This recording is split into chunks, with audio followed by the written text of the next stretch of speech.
May your heart know love and your hands do the work of justice as you go your way in peace. May our minds be open to new learning. May our lips bring truth into the world. May our hearts know love and our hands do the work of justice as we go our way in peace. As we go our way in peace.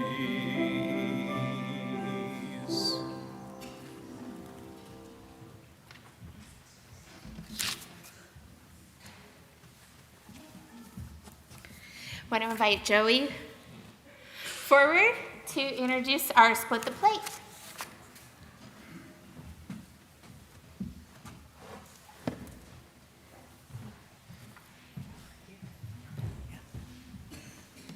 Hi there, I'm Joey Oakwood. I'm on the Outreach Committee, and it's my pleasure this month to introduce our Split the Plate recipient, which is the Center for Respite Care.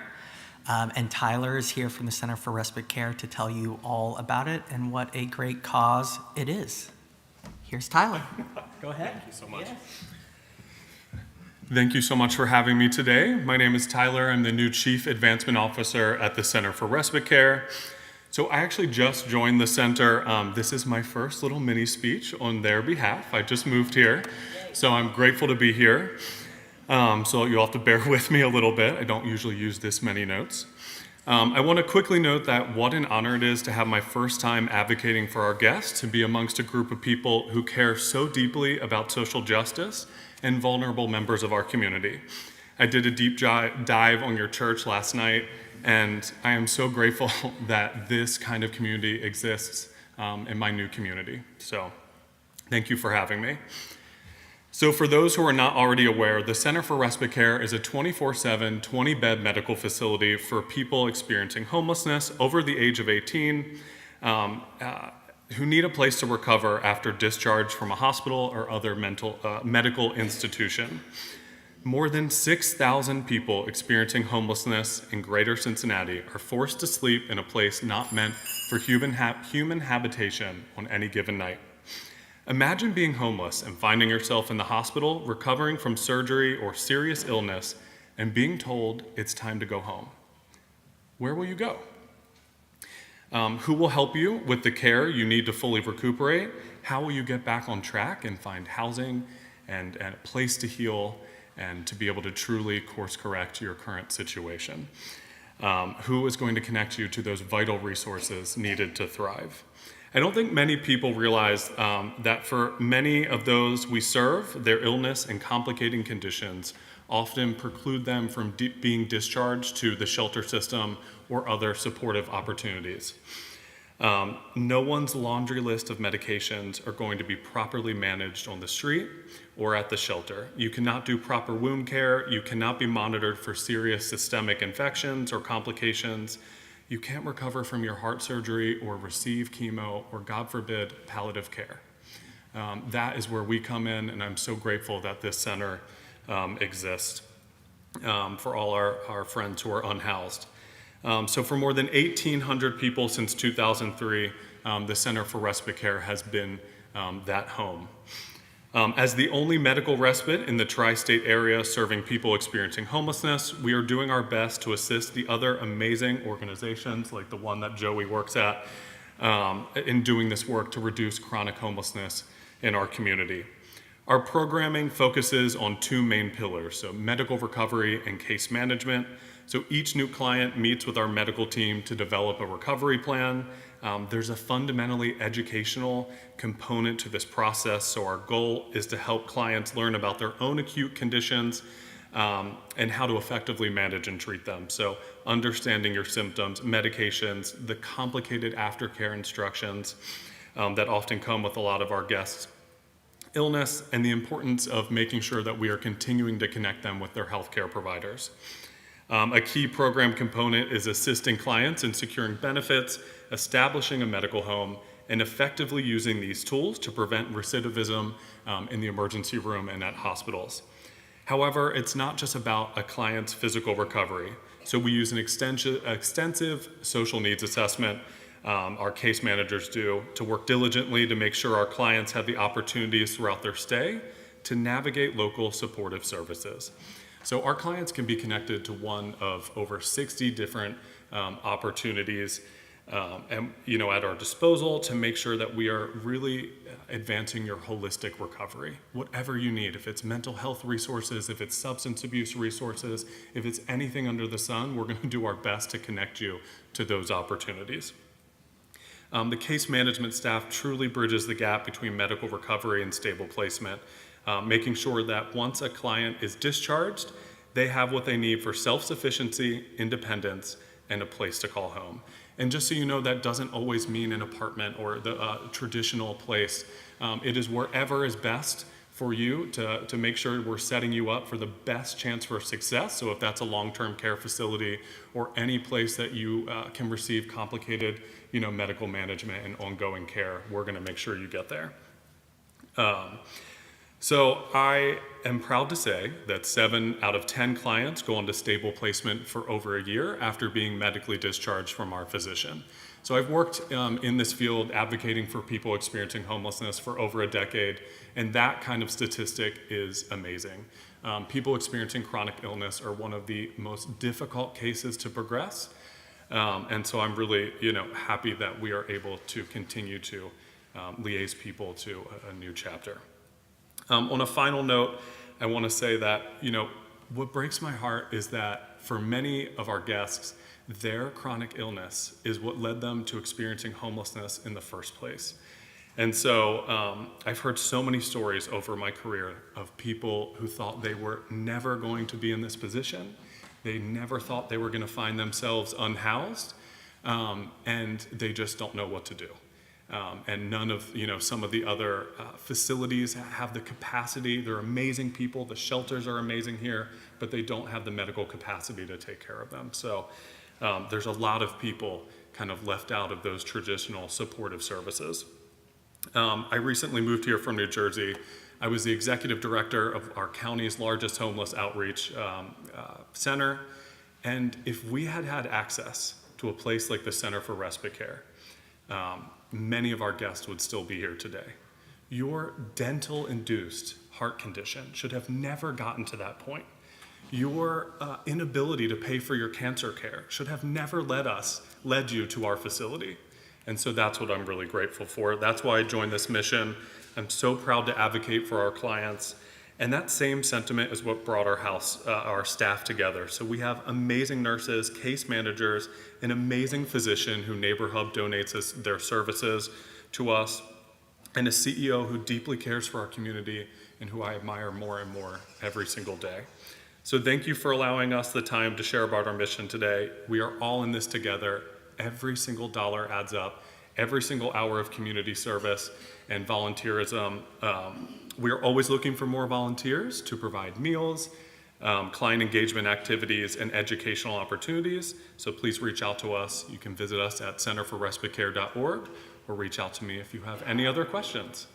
Thank you so much for having us here today. Thank you.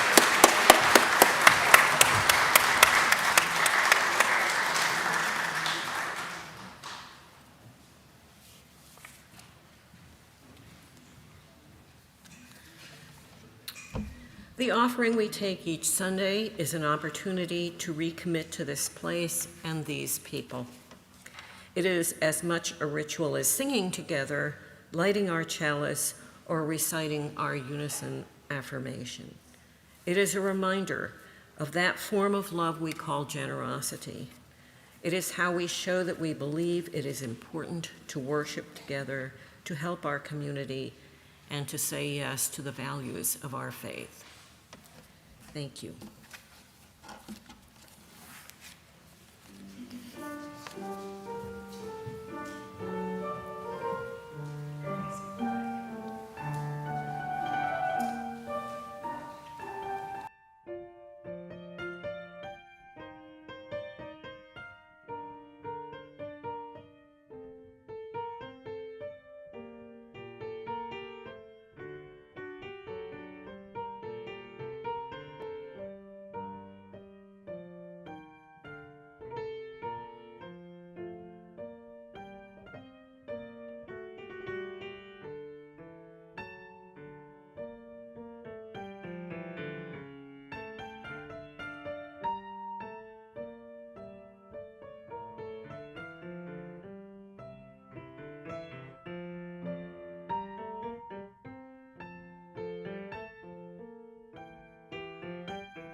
Thank you, Stephen. There was the night when the cats were frightened because they saw a feral butterscotch cat outside the door. And for days they yowled and shrieked at each other out of fear of what they didn't understand, intimidated by what they didn't know how to fight. So they fought each other. Displaced aggression, said the vet, and she encouraged us to give them space. Today, when the news is full of butterscotch cats that come to my door, I understand the instinct.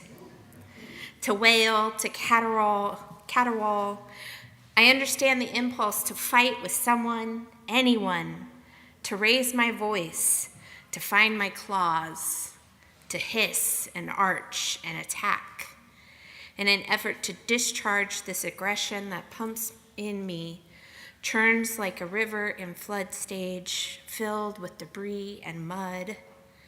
And that is when some inner voice, a voice so quiet it's almost impossible to hear, suggests singing is still an option. Suggests, can you shine in this moment? Suggests, if you choose to speak only love, if you choose to give space, how might that change the only thing you are able to change?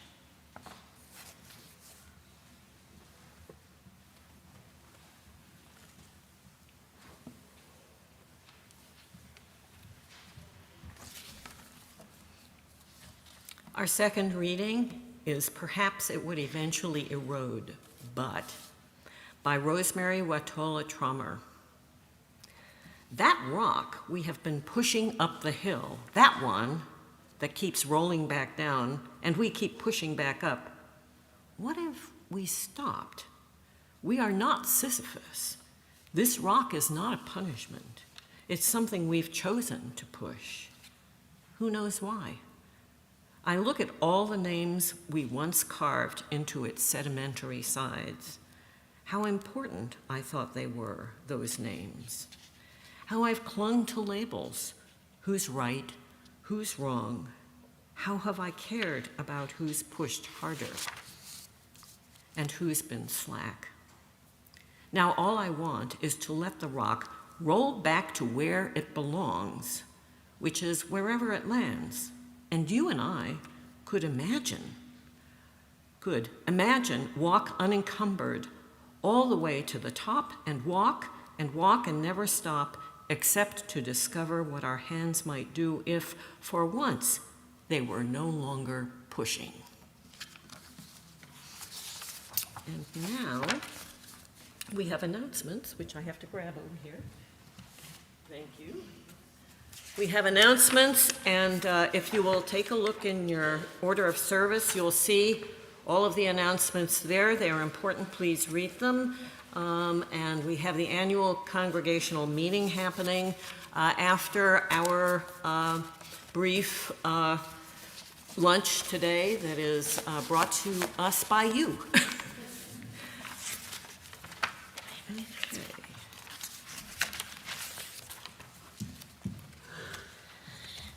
One of the things we are doing today is we are going to give you an opportunity to help guide worship next year. The last 2 years we've used Soul Matters to guide our worship themes, but this year we're going to use things that you select. There, if you go to the potluck, which everyone is welcome to, there are, my mind went completely blank, pieces of paper with a list on the end of the dessert table, as well as colored pencils if you'd like to use that. And you're invited to pick 7 themes that most appeal to you and rank them in order of most important to least important to you. If you are not staying for the potluck, there are papers and colored pencils on the welcome table, which is, if you go out those stairs just to the left outside our door. Even if this is your first day, you are welcome to fill out one of those papers and have a hand in choosing how worship guides us in this next year. If you do go to the potluck, there's a basket to return them to. If you just fill it out at the welcome table, just feel free to leave it there. And I think Joetta is going to make our final announcement.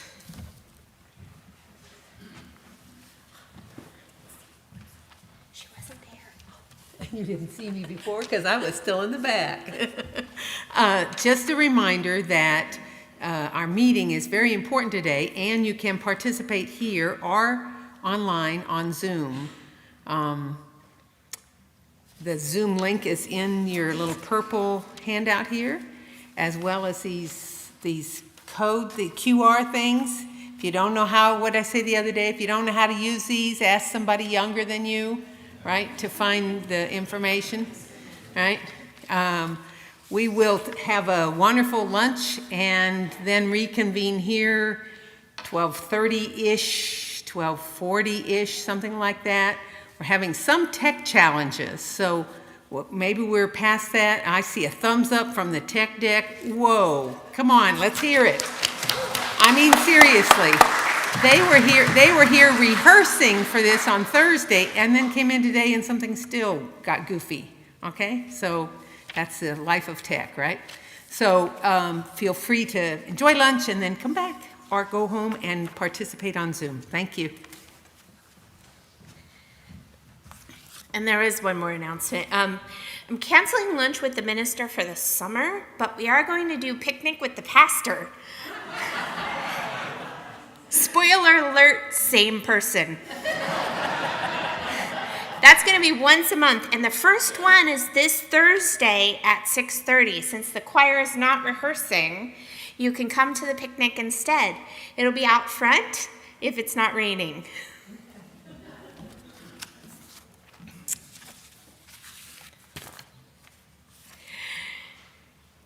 Find and walk the path that leads to compassion and wisdom, that leads to happiness, peace, and ease.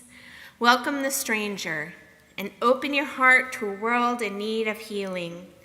Be courageous before the forces of hate. Hold and embody a vision of the common good that serves the needs of all people. Go in peace, go in love. Amen. And hey, we aimed for 11:45 to give you more time to eat, and it is 11:40.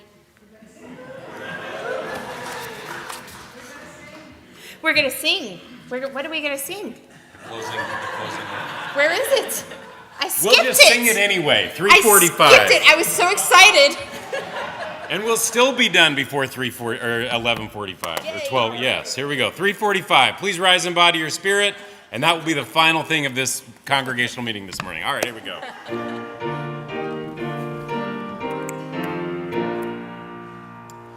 With joy we claim the growing light, advancing thought and widening view, the larger freedom, clearer sight, from which the old unfold the new. With wider view come loftier goal, with fuller light, more good to see, with freedom truer, self-control, with knowledge deeper, reverence feel. Now go in peace. Yeah.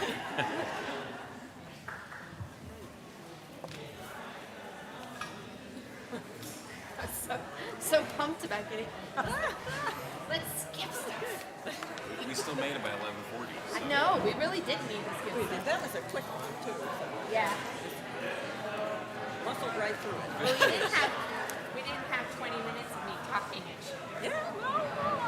That would have been the, right? That's exactly what